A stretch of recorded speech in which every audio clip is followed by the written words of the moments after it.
Et salut à tous, c'est Kokara, aujourd'hui on se retrouve pour le 4ème jour des calendriers de l'Avent. On va pas tergiverser pendant 1000 ans, on va directement passer au Harry Potter. Pour le Harry Potter, on va directement ouvrir la case, soit on a une figurine pas folle, soit on a une construction nulle. C'est vraiment les deux seules choses dans ce calendrier, donc on va directement ouvrir, on va pas... Voilà.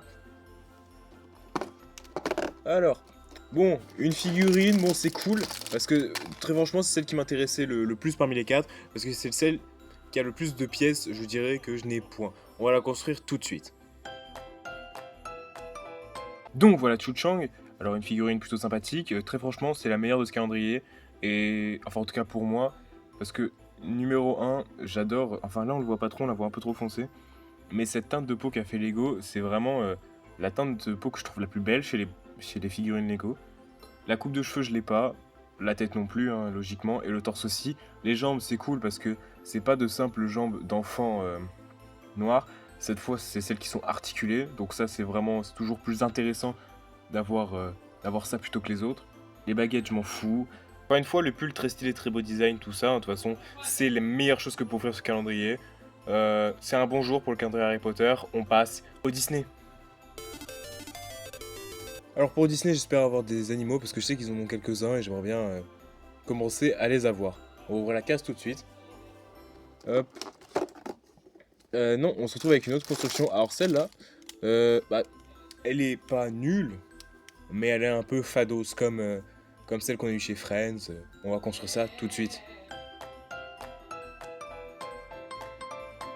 Donc voilà la construction pour Disney. Comme je l'ai dit, elle est sympathique, un peu fade à mon goût, mais c'est un genre de quartier, j'imagine. C'est un quartier de Noël. Encore une fois, je ne vois pas trop le rapport avec la Reine des Neiges. Bon, à la limite, on pourrait dire que les maisons, vu qu'elles ont un toit en pointe blanc, bah, elles ressemblent à celles dans Arendelle, c'est comme ça que ça s'appelle, je crois. Oui, bon, à la limite, pourquoi pas, je l'accepte, pas très intéressant, on passe aux Friends. Donc voilà le Friends, on va l'ouvrir directement, hop.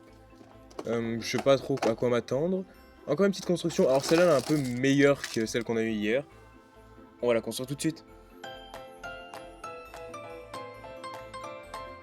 Donc voilà la petite construction qu'on a aujourd'hui pour Friends, je la trouve bien meilleure que celle qu'on a eue hier, pour une raison très simple, le livre, parce que là c'est un genre de porte-livre, enfin j'imagine vu qu'il y a ça, donc je suis parti du principe que c'était pour pouvoir soutenir le livre, il y a une genre de potion à l'avant, alors très franchement, moi comme ça, vu que je suis très fan de Elves, Elves c'est une collection de chez Lego qui était un peu l'équivalent Friends de Ninjago.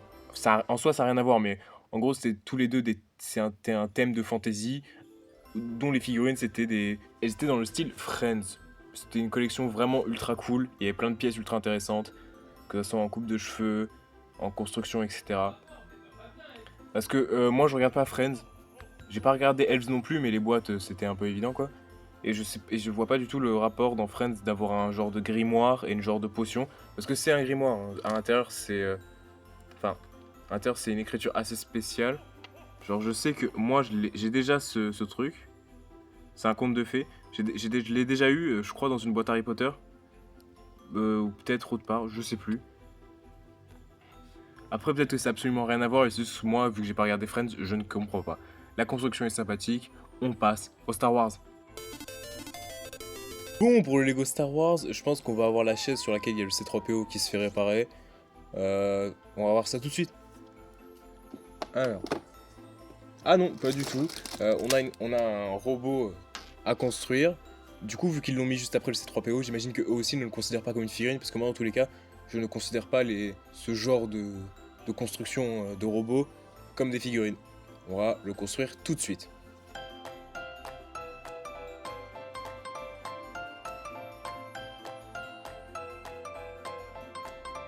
Alors, j'ai aucune idée de son nom, j'ai aucune idée de son utilité, parce que tout ce qui est droïdes, à part les B1 et les B2, donc les super droïdes, les C3PO, enfin les robots d'assistance quoi, et les robots de pilote, et les droïdes Gong, je connais pas beaucoup de droïdes, enfin surtout quand ils sont assez spécifiques comme ça. La construction est sympa, bah, je sais quel droïde c'est, je vois très bien. Il est reconnaissable quoi grâce à sa construction, donc ça veut dire qu'elle a été assez bien faite, parce que les couleurs sont pas folles, mais la construction reste trop sympa. On passe au City. Alors le City, on va l'ouvrir. Hop. On a... Oh, ça c'est plutôt cool. On a une trottinette. Je me souviens que dans l'ancien calendrier, enfin celui de l'année dernière, on en avait eu une aussi, je crois qu'elle était rouge. Et j'avais dit que c'était plutôt cool parce que moi, jusqu'à maintenant, les deux que j'avais eu, je les avais eu chez Friends déjà, donc c'est pas... Voilà. Mais en plus, c'était turquoise, parce que je crois que c'est la couleur moyenne. C'est bien qu'ils fassent en sorte de renouveler les couleurs quand ils les mettent dans les calendriers, je trouve ça vraiment cool. Et en plus, ça permet, encore une fois, d'avoir un casque de, de vélo, de trottinette, tout ça, qui sont des pièces répandues sans vraiment l'être. Et je suis assez content du coup de pouvoir les ajouter à ma collection. On va construire ça tout de suite. Donc comme je l'ai déjà dit, déjà c'est cool d'avoir une autre trottinette parce que encore une fois c'est des pièces qui sont pas ultra répandues en soi. Moi je sais que bah du coup grâce à celle-là j'en ai 4 désormais. La couleur, moi j'aime bien, je trouve plutôt belle cette couleur, ça c'est cool. Le casque c'est la même chose, c'est des pièces que j'aime bien personnellement à avoir. Et en avoir une de plus dans ma collection. Après j'aurais préféré en avoir une avec des cheveux qui dépassent. Je sais qu'ils en ont fait, ou genre par exemple une version féminine. Parce que moi j'ai que celle de base, j'ai que celle-là mais en plusieurs coloris.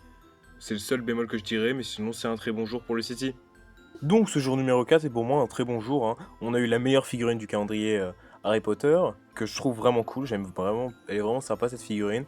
Les constructions pour le Disney, elles sont acceptables. Pour le Friends, moi je l'aime bien. Pour le Star Wars, je l'aime beaucoup, même si les couleurs, je suis pas très fan, mais c'est pas vraiment de la faute de Lego, c'est juste le robot qui est cette couleur-là, quoi. Et la trottinette, moi j'aime beaucoup parce que c'est un ajout très utile à ma collection. Donc le meilleur d'aujourd'hui, bah, bien évidemment, c'est le Harry Potter. Et ça sera probablement la seule fois que le Harry Potter puisse être le meilleur jour parce que j'aime vraiment bien la figurine. Ensuite, je mettrai le City. En troisième, je mettrai le Star Wars.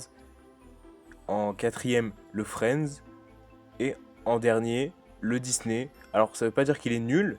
Ça veut juste dire qu'aujourd'hui, je trouve vraiment qu'on a eu un très bon jour. Il n'y a que le Harry Potter qui a dû utiliser une figurine pour être un bon jour. Tous les autres calendriers, ils ont réussi à être un bon jour, même un très bon jour, sans utilisation de figurine. Donc, c'est pas vraiment. C'est juste que de tout ce qu'on a eu aujourd'hui, le Disney était le moins intéressant. Bon, bah j'espère que cette vidéo vous aura plu. N'hésitez pas à me suivre sur TikTok et Instagram, à partager, liker, commenter et à vous abonner. Ça me ferait vraiment plaisir. Merci à ceux qui le feront et bonne journée.